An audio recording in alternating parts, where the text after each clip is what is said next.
In 1993, the summer of 93, we experienced a terrible flood in St. Louis, the worst in history. And on a Monday night, there was a prayer meeting for the flood victims at an Assembly of God church on Highway 40. So I went to that prayer meeting. It was a good time with other brothers, other pastors, and lay people praying for people. On the way back, I took a road by Queenie Park, the way back home, and there was a small farm with horses that were used in the park for people to ride. And a black horse broke loose from its owner, jumped over a fence, and crashed through the windshield of my car. The car flipped over, landed in a ditch upside down, with the horse on top of me and the car on top of both of us. The owner of the horse called the police right away, and EMT came.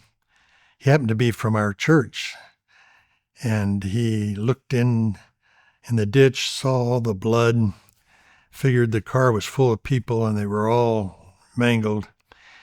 Fortunately, most of the blood was from the horse, and he was dead. Took them about an hour to get me out of the car, and took me to the emergency room. I spent several days in the hospital and several more weeks at home, and about 6 months before I fully recovered from the accident. The police said that the driver behind me said I never even put my brakes on. I didn't even see the horse because it was 9 o'clock at night. It was a traumatic experience in many ways in my life. It was a life-changing experience in that I think my wife and I had always loved each other, but we hadn't really been in love with one another. And that changed everything. I realized how fragile life is. I began to spend more time with my sons, more time with my wife, less of a hectic schedule.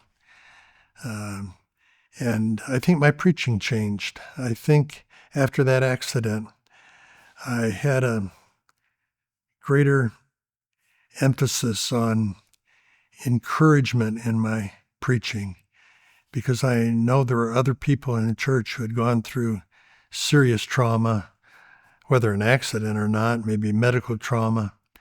And so I think God used that in some very positive ways in my life.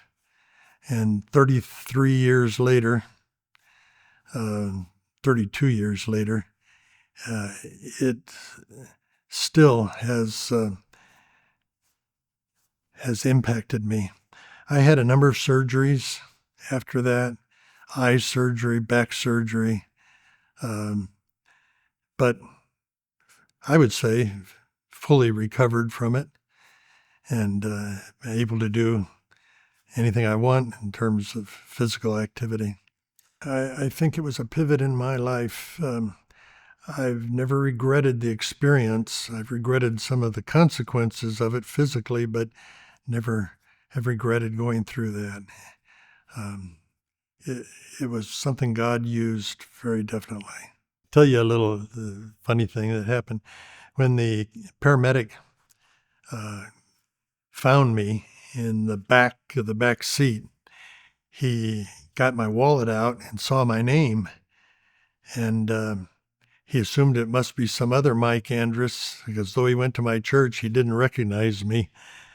And when I got to the hospital, no, it was in the car, he said, he started asking me questions. I don't remember any of this. He asked me questions. What's my name? What's my address? And I answered most of the questions okay. And he asked me if I had been drinking that night. And I told him, no, there's not much to drink at a prayer meeting. That's the story he told me when he met me in the emergency room the next day.